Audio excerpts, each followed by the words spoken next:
keep those California Indians down. Hello, everyone. You're listening to American Indian Airwaves. For Marcus Lopez, I'm your host, Larry Smith. Today on American Indian Airwaves, understanding Lahaina before and after the Lahaina fire and the Hawaiian nation's self-determination for recovery and healing from U.S. imperialism. Afterwards, settler cannabis from gold rush to green rush in Indigenous Northern California. We look at the environmental consequences of the cannabis cultivation in California from Indigenous voices, experiences, and histories, and the refusal of controlling lands for profit.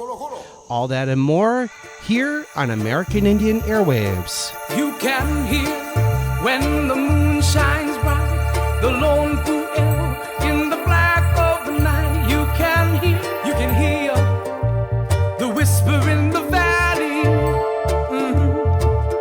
And you know when Kamakani blows to the Bahu drum, it's the warriors who are marching down the mountain, because history ain't no mystery to me.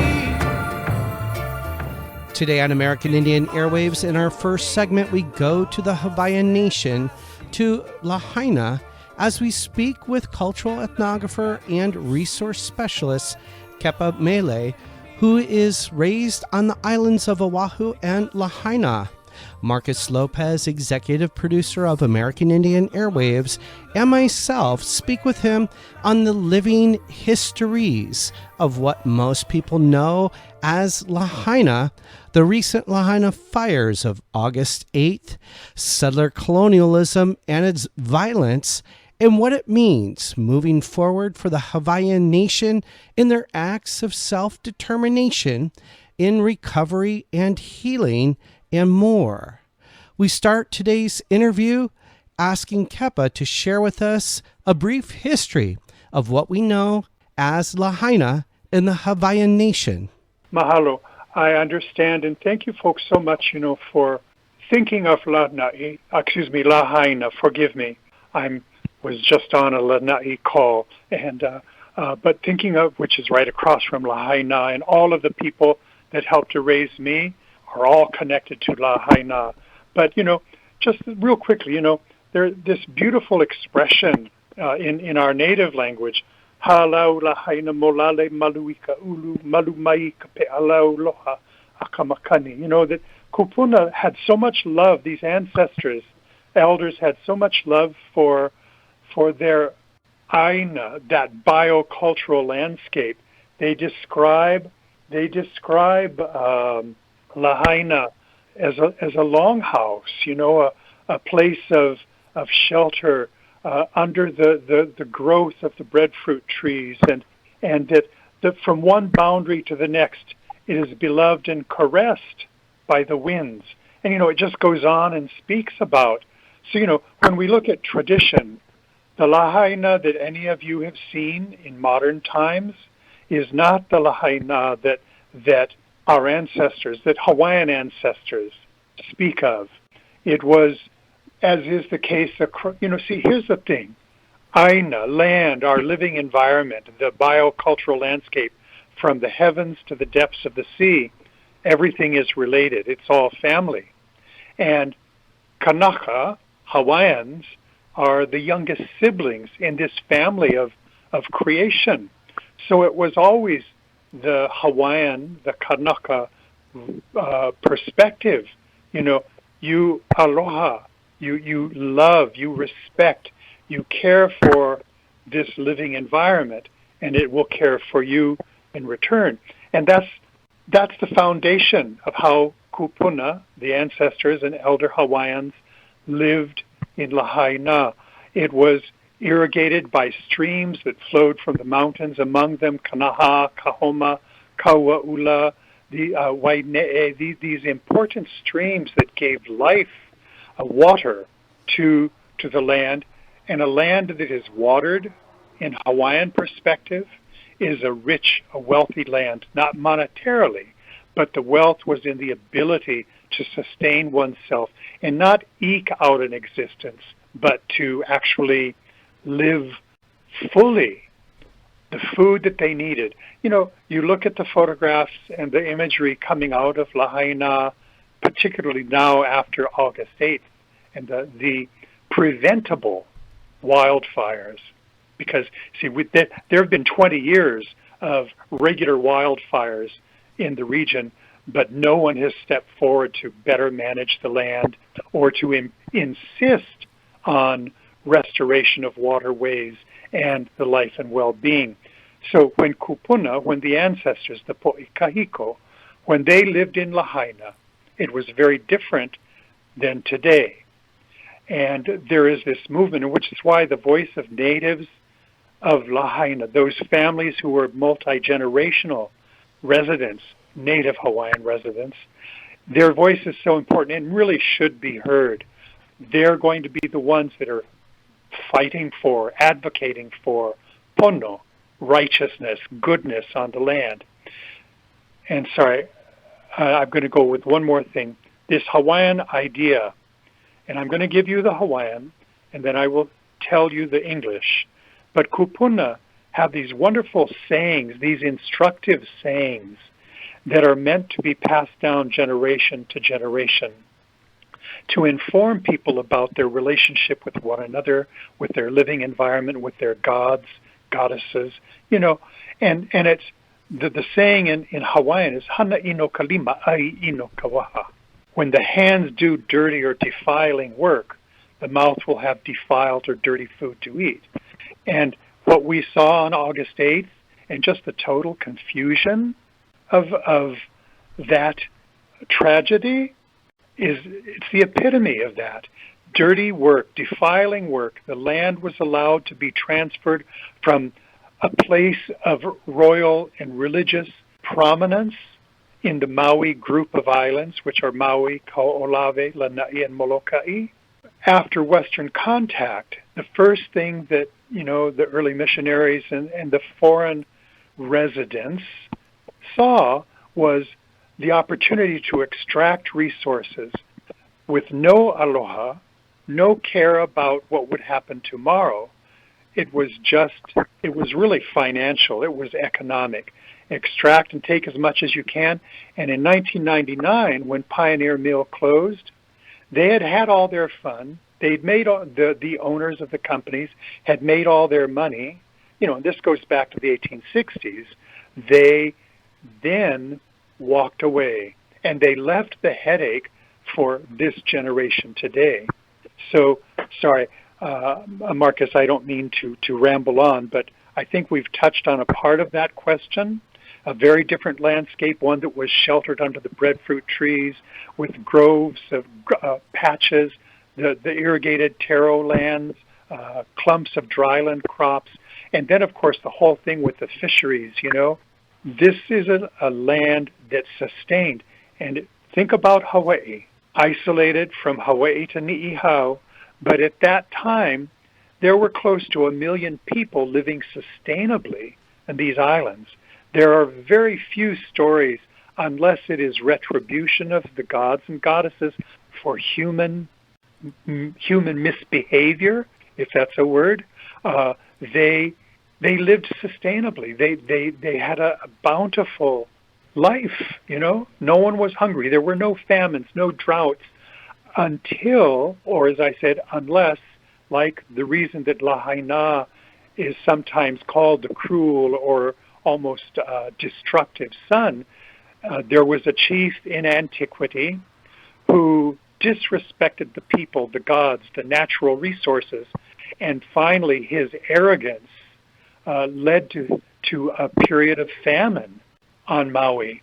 And when he died, the famine ended, and his bones are the nakeke naivi o hua I kala, rattling are the bones of Hua, this chief in the sun, because that was the great desecration. And sadly, another desecration for Iwi, for ancestral remains, was even exposing them to the sun or burning them. And just look at what's happened in Lahaina now. Talk about not just, you know, the loss of present day, but how about the desecration of those ancestral remains that have been in the ground? So plenty to talk about and never enough time. And that's why Onaona and I do the ethnographic work that we do. We rely first. By 1850s, just as a sidebar, Hawaiians, the Kingdom of Hawaii, was one of the most literate nations on earth. In their own language, they wrote, they recorded history, they understood, they had an exposure to global. There were close to 100 Hawaiian language newspapers between 1832 and 1948. 75 to 80% of the Hawaiian population in 1850 could read and write in their own language. In America, the Caucasian people was less than 50% could read and write in their own language. So, while that was a new thing, Hawaiians, the Hawaiian mind was very adept and quick to pick up, these changes, as is expressed by David Malo in the introduction to the website that we've developed to try and help tell some of the stories of Lahaina, where Malo, one of the preeminent Hawaiian historians in 1837, writes warning the high chiefs and chiefesses, we better watch out because these foreigners are coming in like big fish, and as the waves wash them in, they're going to consume all the little fish, which were the Hawaiians, And Malo's prophecy, I could say, actually came true, So sorry, I'm going to stop for now. Marcus, if you get question or you want a further direction, go ahead and we'll go from there. Kepa, what about the historical legacy of the mission system and the 1867 Safety Committee? So, until 1778, when Captain Cook stumbled upon, he did not discover them. Discovery happened at least 1,000 years prior to Captain Cook's accidental stumbling upon the Hawaiian Islands in 1778. But by 1778, and forgive me, I'm going to say this, and if this is inappropriate for your audience, I ask your forgiveness. The first gift that Captain Cook and his crew gave to the Hawaiian people was clap, the kiss of the gods, which by the time they returned in 1779 had spread across the islands. And in 1803-04, pandemics, epidemics are nothing new for Hawaiian people. We went from a population in 50 years, we went from a population of close to 1 million to around 70,000 people. When a group of missionary children and their cronies, all of them Caucasian, deposed the queen and replaced the constitutional monarchy of the Hawaiian Islands. When they deposed Queen Liliuokalani on January 17, 1893, these were the children, in many cases, of the missionaries, and they came to do good, and they ended up doing really well, at least financially. So let's talk a little bit about what happens. The population in 1893 was 40,000 Hawaiians. They honestly believed that all Hawaiians were going to die out, similarly to some of the native peoples, say, in the West Coast, California, where, you ended up with a handful, 5, 10, members representative of a particular indigenous community. Hawaiians were on the same path, but Hawaiians were great adopters. Many married in mixed marriages. I'm going to go back to 1823 with the establishment of the mission station. The first thing that they wanted to do was Richardson and Bingham, Stewart, a group of them. The first thing they wanted to do was figure out a way to build an economy, their economy, not a Hawaiian one. And they found Hawaiians. And you're listening to American Indian Airwaves. We're speaking with Kepa Mele, who is a cultural ethnographer and resource specialist. We're speaking on the living histories of what we know as Lahaina and the Hawaiian nations. right for self-determination in recovery and healing. And now back to the interview. In 2003, the University of Hawaii sent Onaun and I to the East Coast, and we digitized almost 200,000 records that had been written from the mission stations in the Hawaiian Islands from 1820 up till the early 1900s that had been sent as letter communications back to the Boston Secretary. And the racism, I don't see it. You know, they came professing the words aloha keakua, that God is love, but they didn't seem to live it in the most case. In fact, one of the worst, and I don't mean to offend anybody, but was a guy named Sheldon Dibble at Lahaina Luna, which his comment was, you know, as I walk over the mountain from Lahaina to Wailuku, I'm impressed by the grandeur of God's creation, and my Hawaiian retainers only look to see what's the next berry they can grub from. And that was just such BS, you know, and that set the foundation for the entire Hawaiian relationship with foreigners. They chose to demonize Hawaiian beliefs, customs, practices. The only good Hawaiian was one, in their opinion, was one that was educated in a Western system. And look at what that Western education has done even today. The reading, writing, arithmetic, the brick and mortar school is failing not just Hawaiians, but nationally, you know, particularly Indigenous people. So there was this whole dismantling of pride and of cultural identity. So we mentioned earlier David Malo, one of the three preeminent Native Hawaiian historians who was among the early converts to the Christian mission, but by 1837, a few years before he passed away, warned, you know, the ships of foreigners have come up, smart people who've arrived from great countries that we've never seen before, and we're just living in a small country. They desire to eat us up. That is how it is with large nations. They consume all the small nations of the earth. This is David Malo to our highest ali'i in 1837. Well, in the 1860s, Pioneer Mill is established primarily by missionary and other American and a lot of them were Southerners of the sugar plantations. So they already came in with a poisoned attitude towards people that didn't look just like them. But in 1867, a small group of Native Hawaiians in Lahaina organized, and they basically reviewed the history of what had happened. And, you know, they talk about what is happening in Lahaina. Now there are famines where there were never famines in our history. They look at the sugar plantations as being the source. They burn up the food of the kalo lands. The lo'i and lo'i or wetland terraces and dryland sweet potato fields of Lahaina are all but turned over to planting cane, which means that there was nothing for the Hawaiians to eat. So it immediately required them to become a part of an economic system, but because it wasn't their style of working, you know, go to work and get beaten, yelled at, and paid, you know, 3 cents a day or whatever it was, they started importing non-white immigrant labor forces to displace Hawaiian.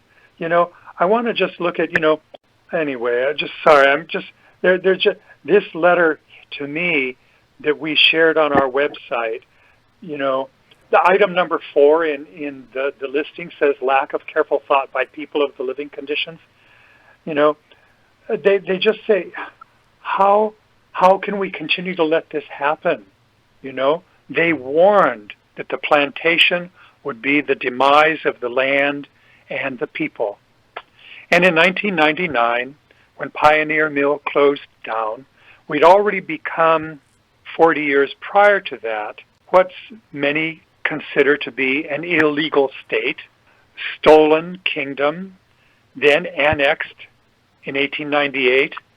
By the way, a law was passed in 1896 that made it all but illegal to speak Hawaiian in public settings or to teach it in school, which is just bizarre. And fortunately, Hawaiians kept writing, and they kept speaking for quite a while. And so the language is surviving and experiencing resurgence.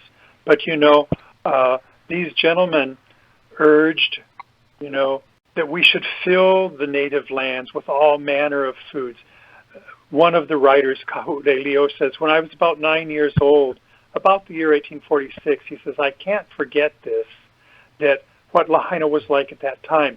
This gentleman, who was also a judge, says, by my recollections, Lahaina was not a town.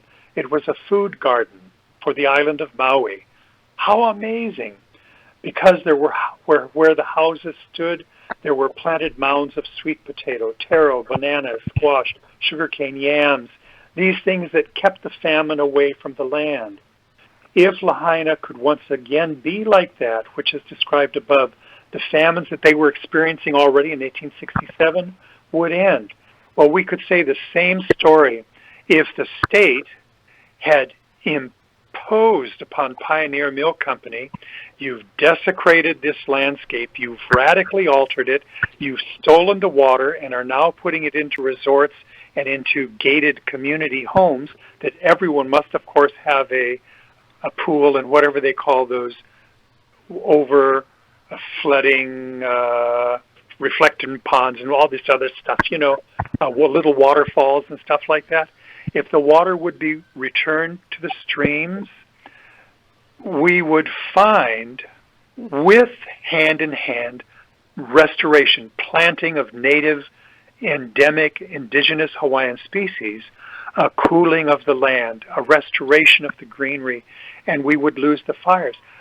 As I mentioned earlier, and forgive me if I've rambled on a bit, but, the really big thing here is that fire is not new since the close of the plantation in 99. Nearly every year there have been multiple fires. No one has addressed the cause. Weed vegetation, grasslands which are not native to Hawaii, unlike, say, the indigenous peoples of the continent, who were used to a grassland environment. Our environment in Hawaii was very, very different. So, we need to just step back, listen to the voices of the ancestors, and then plan. And this is why it's important to have the Hawaiians of Lahaina be a part of and direct the discussions. Marcus, may I share one other little thing about one of the names of Lahaina? Yes. Okay. So Lahaina itself is actually a Western misnomer. Lahaina, if it's pronounced in that way, which means cruel or relentless sun, basically, it is not a town. Howleys, Caucasians did that. The native name of the area the main area that burned, the native name was Lele, which is a detached. It's a kind of a separate, independent little land unto itself because it was so verdant and so rich. So the poetic, from prior to Western contact, the poetic saying, a description was Kamalu Ulu o Lele. Lele, which is under the shade, the canopy of the spreading breadfruit trees, ulu, one of the major source of food for Hawaiians across the islands. Well, one of the things that we find so peculiar about the outcry today among many people, and it's not meant to offend anyone, but people are concerned about this banyan tree that was planted reportedly in 1873 to commemorate the 50th anniversary of the missionaries' occupation and demonization of Hawaiians. Underneath it were the grounds of a home of the kings of Maui, and then for a time Kamehameha I and his son. And then, so now everyone's got this thing about, oh, the poor banyan tree, let's rescue it. Well, it's an introduction from India, and I understand the significance, the value of it, but it should not be foremost. It's secondary. There's a Hawaiian expression, the English side of it says, Hawaiian knowledge is first. When we're talking with college academics, Hawaiians that are in getting engaged in academia, that Hawaiian knowledge is first. The academic is second. Let's use the Hawaiian to inform the academic and to create a better place, one that is more culturally respectful. So Onauna's cousin, Jen Kamahoi Mather, was so funny this morning. She posted, it's not Kamalu Banyan Olele. It's not Lele under the shade of the banyan tree. It was really Kamalu Ulu under the groves of breadfruit which sustained the population.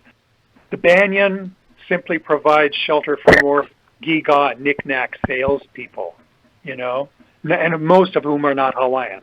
Anyway, sorry, I don't mean to ramble on. Kepa, why don't you talk about this colonization and control of Vai, water, and the Mukula Island or the pond? Yes, okay, thank you. So, Vai, the Hawaiian word for water is W-A-I, so it's not Hoi, but Vai. The Hawaiian word for wealth, and I alluded to this earlier, is Vai Vai, because when you had water, Vai Okeola, waters of life, you had wealth, you had everything you needed, fresh water, potable water. Lahaina and the Lele town, where Lahaina town is now, Lele, was well watered and irrigated. And one of the most significant of those watered places was a pond, a fish pond, called Loko Mokuhinihinia. And within that large loko, there was an island called Moku'ula. Moku'ula was the home of a goddess of water forms. Hawaiians believed that, and continue to believe, I don't mean to put it past tense, many Hawaiians continue to believe that our living environment is the embodiment of the gods and goddesses' creative forces of nature. Moku'ula was the home of Kihawahine, or Kihanuilulu Moku, and she was so sacred, so important in Hawaiian lore, that chiefs who sought success in their rule, to be wise and good rulers, like Kakae and Kaka'alaneo in antiquity, or Kama in later, and then even in battle, they would go to Moku'ula. They would pray and make offerings that Kihawahine would imbue them with the power and the wisdom needed to accomplish their desired tasks. So here's the killer. And this just shows you, not only did Pioneer Mill continue to consume every drop of water they could, and if you visit the website, you'll see some examples of fire damage in like 2006-07, and of a remnant water flow in one of the major streams, Kauaula, but it's all tapped off to go to high-end houses and resorts, for economic gain, not for cultural or landscape, biocultural landscape well-being. In 1917, the presidentially appointed territorial governor and the land commissioner agreed. Well, here's a great example, and I don't know if it's happened among your people, but Native peoples tend to look at water and wetlands as extremely rich and a viable and integral part of the whole living environment of our biocultural landscape. Haules, or Caucasians, looked at them as wastelands, and in fact they developed in America the Bureau of Reclamation, because it was like, what, you lost it? It was never lost. It always served a health, it was a thermometer, a barometer of the health and well-being of the land. If the water flows, if the fish are good, if the akua, the deity, the gods and goddesses are well, the people are well also. And you're listening to American Indian Airwaves. We're speaking with Kepa Mele, who is a cultural ethnographer and resource specialist. We're speaking on the living histories of what we know as Lahaina and the Hawaiian nations, right for self-determination in recovery and healing. And now back to the interview. So in 1917, this presidentially appointed governor and the land commissioner decide, Maui County, we're going to convey this crown land, this government land to you, which is the fish pond of Mokuhinia and the little islet, the sacred islet, the home of the goddess and the home of Kamehameha III, his sister Nahiane'ena, and the rulers of the Hawaiian Kingdom, which is an anomaly because it was a multiple kingdom prior to Kamehameha's battles of unification, which really came to a close by 1802-03. And I left out an important comment about the 1803-04 reference that I mentioned earlier, where in 1 year's time, 200,000 Hawaiians across the islands died because of an introduced disease. That's how quickly it happened. 200,000 Hawaiians in 1 year, and it's believed to have been brought in on Western sailing ships, Asiatic cholera. So let's come back to Moku'ula and Loko Mokuhinia, to this sacred landscape, so sacred that no one would just step on it. You pule, you offer prayer first, and you have to have the right genealogy to be able to approach the deity and the Wahipana, that sacred storied landscape. Well, the county receives deed to these two sacred, highly sacred places, and they decide to fill it in and build a baseball field. Yippee! But that was because the plantation had already drained great deals of water out of the landscape, really stretching something like 15 miles across the district. Anyone that was native living on the landscape, growing taro, eating small freshwater stream fish. We didn't have trout and things like, many people on the mainland or in the continent have, but we had oopu, small goby fish, and those too were the body forms of deity, of goddesses and god beings. All of this just was disappearing, and it was all tied to greed, basically, plantation corporate destruction of landscape. So I cannot, and Onauna, I don't know if you hear tapping in the background, but Onauna is actually beating Papa because we help native bark cloth. We help with the perpetuation of cultural practices and the returning of human kupuna remains to the earth, and so that have been disturbed. So we've got this problem going on now, but we must hear the voices of those who are directly impacted, and that's why we just put the website together to let the voices of the ancestors help inform, hopefully, positive, life restorative planning today. But we got to be maka'ala, eyes wide open, because those big landowners are actively pursuing avenues to even get more water and to displace more Hawaiians. The heva, the errors, the flaws, don't end. They haven't ended. Colonialism is alive and well. Kepa, what do we do next? What do? We listen to the broad Hawaiian community of Lele and Lahaina, the district, and those who are of the land, whether they have remained on it or not. But there's an old Hawaiian expression, no ka noho aina ka aina. The land is for those who live upon it. They're the ones that have the first voice. It is only after there are none of those voices left to be heard that others who are connected to place, so we don't step in and mahaoi, be nosy or put our, face where it doesn't belong, which is why, we're Onaona particularly, and we're Kanalua, we don't want to there are many people in Lahaina who must be heard. And it's going to take time. It's taken us 200 plus years to get to this dismal place, and the colonialism, a poor economic driven abuse and desecration of land, the abuse of culture. Now, if you've got a coconut bra and you're dancing the hula and someone can come in, the song is, get a mower and mow that grass skirt off of them. What a crock, But that's the attitude that people have had for 100+ years.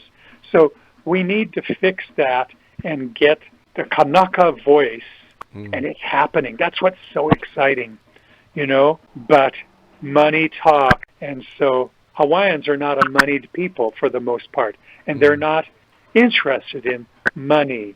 It's perpetuation of lifestyle, of lifeway, of relationship with our biocultural landscape, the lahui, the people of place, And in reality, as an old expression goes, the English version of it is healthy land, healthy people. I've taken it a step further, that if the land and people are healthy, guess what? Our communities are healthy also. And if the communities are healthy, we can even have the opportunities for healthy business, but it can't be highly consumptive. They can't just continue to eat it up and spit it out, and then they walk away when they're done, oh, well, I've had my fun, I've gotten my profit, and then they leave the dregs, the fragments, for those people in Lahaina, as we are witnessing now. And that was Kepa Mele, a cultural ethnographer and resource specialist, speaking on the living histories of Lahaina and the Hawaiian nation's right for self-determination in healing and recovery from settler colonialism. For more information on the work that he and others are doing, you can visit the Kumapono Associates website at www.kumupono.com. You're listening to American Indian Airwaves. We're going to take a short break, and we'll be right back. So many changes since then. We'll get our Aina back again. But when, oh when, oh when, when, oh when, oh when, when, oh when, oh when, when, oh when, oh when.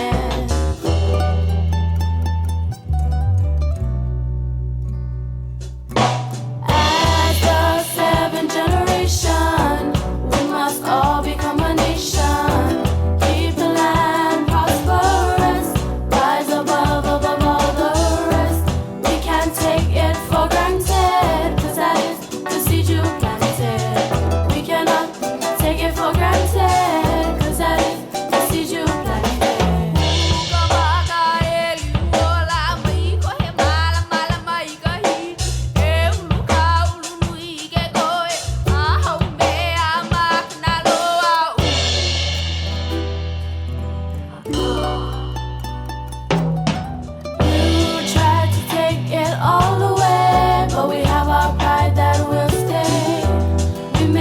Like a bunch of kids, but you better watch out, we're closing in. Took our queen and locked her away. Now you'll do with us the present day. Present day. As a seventh generation, we must all become a nation. Keep the land prosperous. Rise above all the rest. We can't take it for granted, 'cause that is the seed you planted.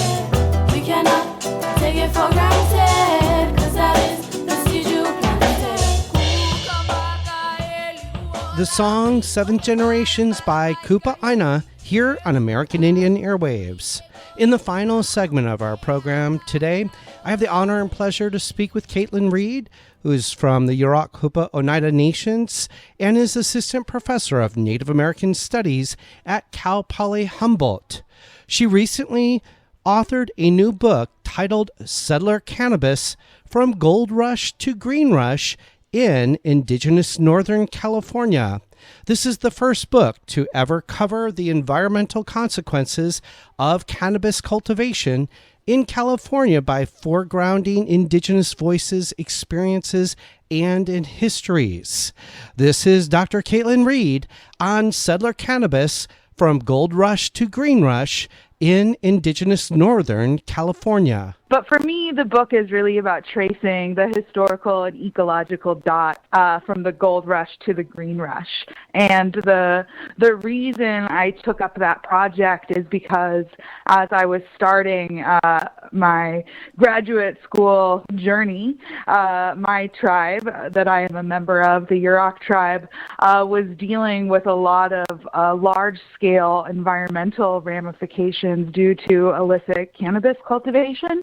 And nobody was really talking about Native people and Indigenous people or tribal sovereignty, right, within the context of cannabis during that time. And so I felt that Indigenous perspectives were largely ignored, right, from a very, very hot button issue at that moment.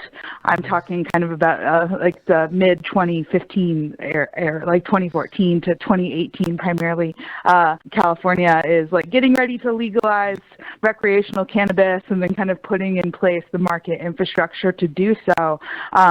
There wasn't really any talk of tribal nations. I also really wanted to kind of call attention to patterns, specifically kind of through the lens of settler colonial resource extraction. I write in the book, California Indians have seen the rush pattern play out, and we already know how this story ends, right? And so in 2016 to 2018, right, you have a lot of people who are really, really excited to like come make it rich, right, in the cannabis industry. And we're like, did you not learn, right, from the gold rush? And I was really struck by a lot of similar parallels between ecological ramifications of cannabis cultivation and previous patterns of resource rushing. And so the first half of the book, right, I traces us through the gold rush, into the timber rush, into the fish rush, and then it's followed by a critical examination of the Back to the Land movement. And up here where I am in Humboldt County, our county really likes to romanticize and kind of view the Back to the Land movement with like a heavy dose of nostalgia. But the title of that chapter, which I borrow from an alum here at Cal Poly Humboldt, Laura Hurwitz, I call that chapter Back to Whose Land, right? Kind of thinking critically about, right, the Back to the Land movement, and which is often associated with environmentalism, right? And anyways, I was thinking about a lot of the similar environmental impacts. And so, whereas in the timber rush, right, you have the Forest Service like privatizing a bunch of timberland, suppressing fire, right, leading to catastrophic wildfires that are happening now, right, to forest fragmentation of illicit cannabis cultivation, right? And so we'd see a lot of clear cutting taking place so that grow sites could be constructed in the hills. We were seeing a lot of water contamination, right, not mercury, as was the case in the mid-1800s in California, but other types of contaminants, right, agricultural products, pesticides, insecticides, a lot of rodenticides, right? And so maybe the mechanism is a little bit different, right, but the end result, right, resulting in the contamination of our waterways, for example, right, felt like eerily familiar, right? And so I was just seeing my tribe have to deal with this as I was starting graduate school, and I was like, nobody's really telling this story. And so I joke in the book that it was never my plan to write a book about weed, but here we are. And so to me, the book isn't like an expose of the cannabis industry, although I do a deep dive of the impacts of cannabis cultivation in the second half of the book. Really, to me, it's a book about settler colonial resource extraction, right? Whatever ecological crisis, right, was occurring on my ancestral territory would have been the subject of the book. It just so happened to be cannabis, right? And so that's kind of the broader overview, but really I hope to surprise cannabis enthusiasts with a history of California, perhaps unsuspecting.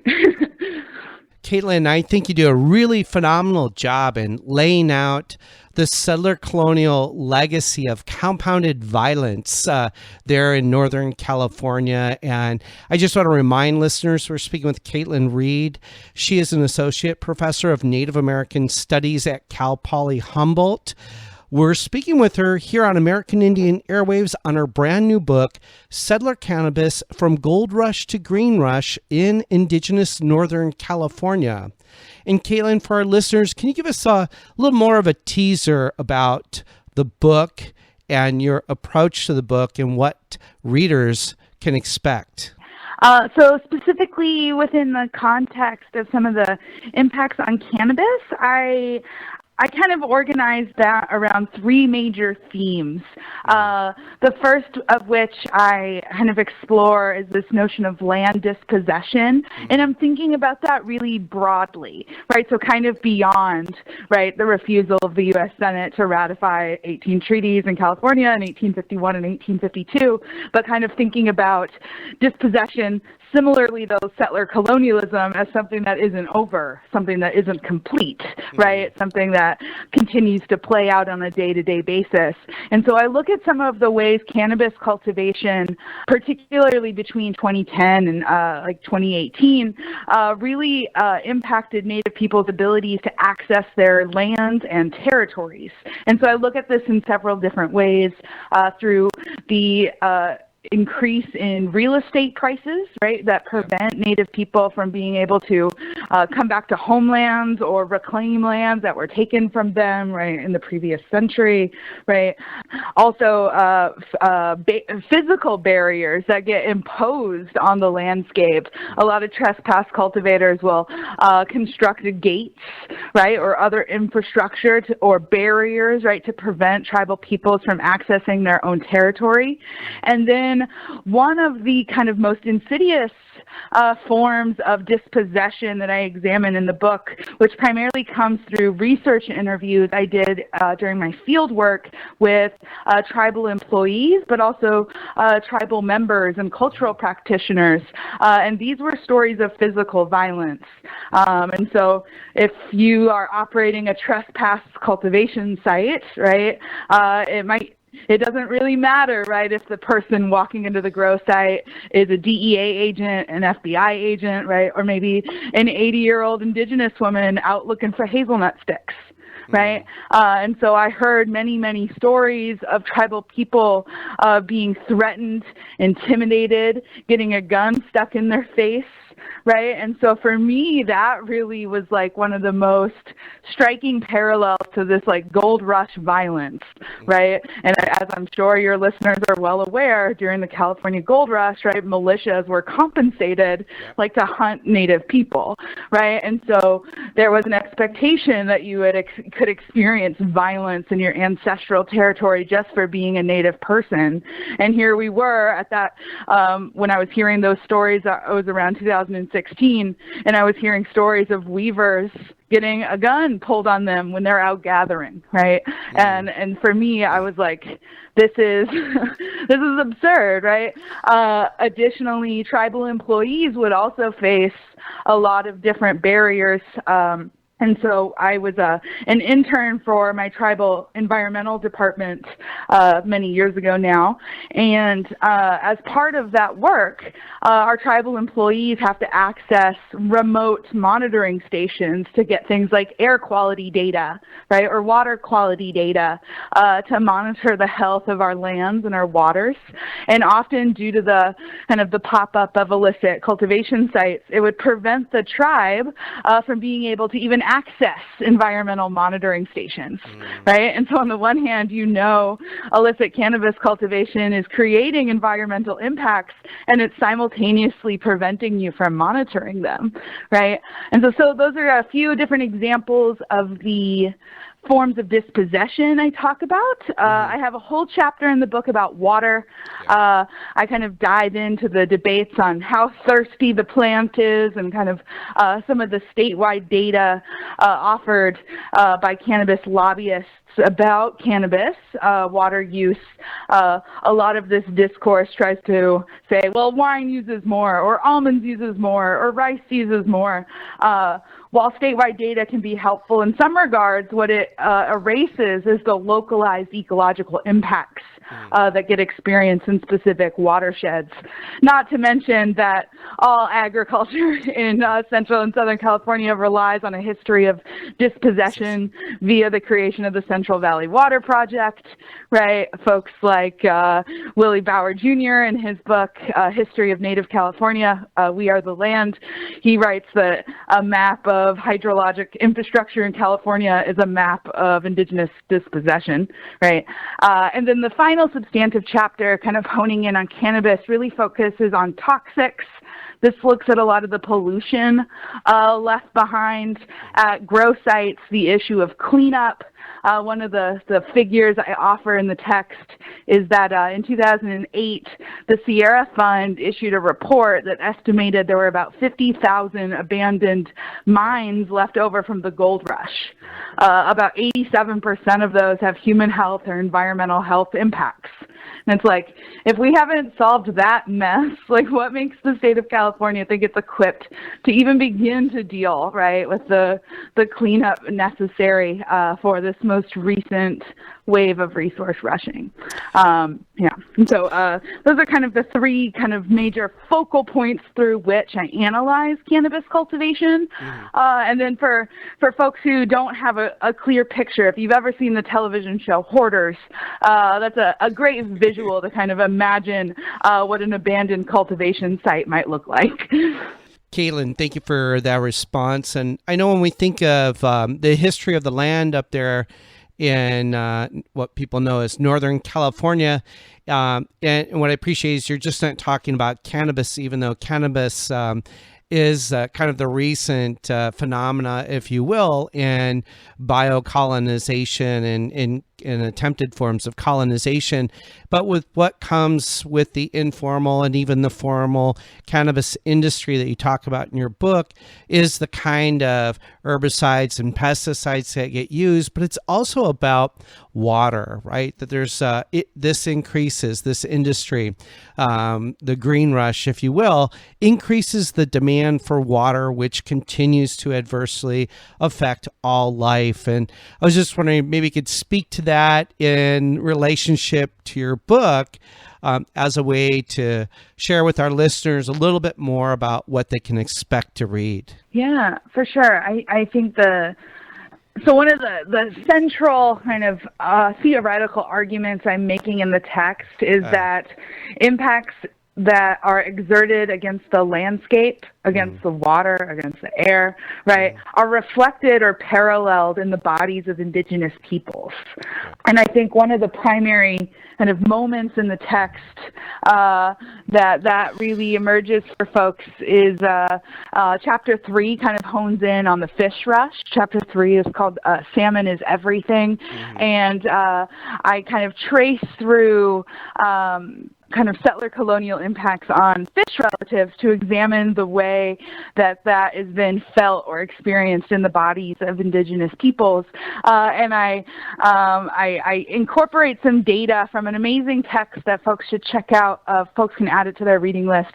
It's called Salmon and Acorns Feed Our People by Kari Norgard and Ron Reed, who is a Karuk ceremonial leader. Kari Norgard is a settler scholar and allied scholar. And they collect some data from families of the Karuk tribe in northwestern California. They're a little bit more inland and north than Yurok folks, but the map shows us when the dams on the Klamath River were constructed, and then we have rates of diabetes in indigenous families of Karuk tribe. And if you look at the map of dam construction, and then you see a graph of salmon populations and diabetes rates, it is the same exact line, right? And so we can kind of pinpoint this period of time, right, in the 20th century when our river was dammed, right, and then you have salmon populations plummet, and you have diabetes rates of Karuk families skyrocket, right, and so that line just reflects it, right, and so these are the types of impacts we have seen due to like historic water development, for example. There's a great statistic that Norgard and Reed offer in the text that in 1850, it's estimated that Karuk families ate about 400 pounds of salmon a year.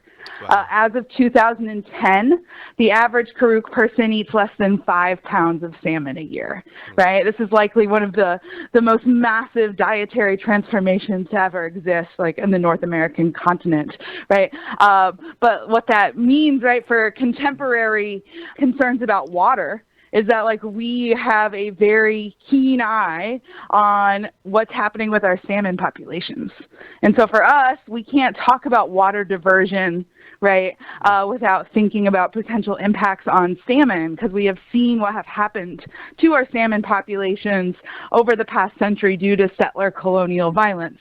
As your listeners may know, our river, the Klamath River, is home to the largest fish kill in American history, right? When we look at water use for cannabis in northwestern California, there are estimates that in the Eel watershed, which is in Wiyot ancestral territory, who had to declare a state of emergency over low water levels last summer, there are studies that show that at the height of the growing season, in-stream flows for some of the tributaries in the Eel watershed, that cannabis demands are about 120% of in-stream flows. And so what that means is the amount of water cannabis agriculture in the region needs is 120% of the water that is in the river, right? So tribal nations, I think, in this region are incredibly concerned, right, about contemporary water usage due to cannabis because of these historic legacy impacts, right? The moment of silence is over.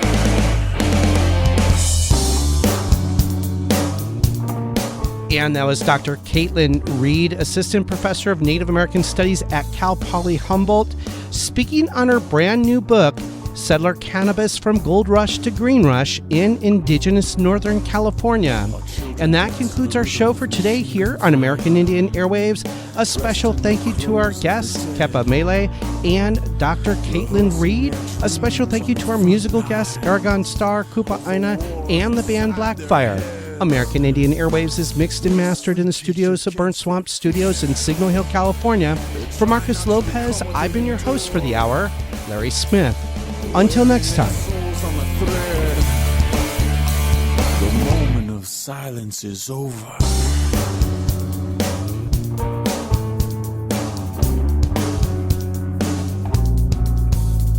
And for the innocent you can't justify why your freedom manifests on their graves.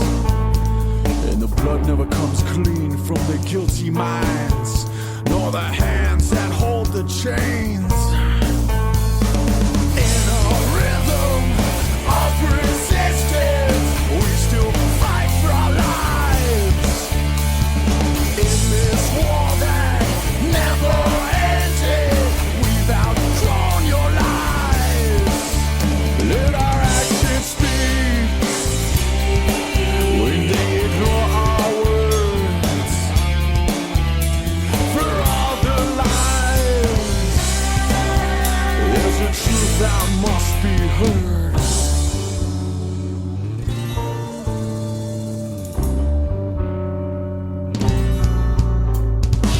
After all the lies and the empty promises, we take a stand on the land that you tried to bury us. For all the pain and all the suffering, we take a stand. We take a stand. We sleep caged against our fears. Try not to become what we've endured. Wearing our souls on the thread.